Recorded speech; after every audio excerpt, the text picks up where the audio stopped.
అమరావతి కేంద్రంగా రేపటి నుంచి నిర్వహించే మహిళా పార్లమెంటేరియన్ల సదస్సుకు 12,000 మందికి పైగా హాజరవుతున్నట్లు సభాపతి కోడెల శివప్రసాదరావు తెలిపారు. పార్టీలు కులాలకు అతీతంగా సదస్సు నిర్వహిస్తున్న ఈ సదస్సుకు వివిధ రంగాల్లో విజయం సాధించిన మహిళలు ప్రసంగిస్తారన్నారు. ఉత్తరప్రదేశ్ ఎన్నికల నేపథ్యంలో ప్రధాని వీడియో కాన్ఫరెన్స్ రద్దయినట్లు కోడెల తెలిపారు.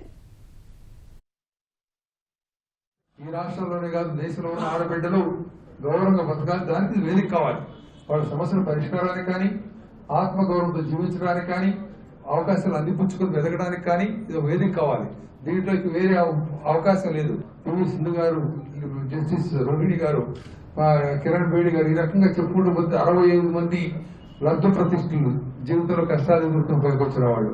కాబట్టి విపరీత వ్యాఖ్యలుగా చేయడానికి అవకాశం లేదు, చేసింది కూడా లేదు. ఎక్కడా వాటికి పెడాదా తీయొద్దని చెప్పేసి మీడియా లోకానికి విజ్ఞప్తి చేసుకుంటున్నాను.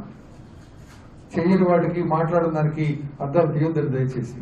ఇది విజయవంతం అయితే నాకు పేరు రాదు, నాకు అవసరం కూడా లేదు, ప్రభుత్వానికి కూడా అవసరం లేదు, మహిళా లోకానికి అవసరం. ఇది విజయవంతం కావడం వాళ్ళ పట్ల తల్లిదండ్రుల ఆలోచనలు మార్పు రావాలి, సమాజంలో మార్పు రావాలి. ఆలోచనలో వాళ్ళు పనిచేసే దగ్గర, చదువుకునే దగ్గర వాతావరణం మారాలి వాళ్ళకి అనుకూలంగా.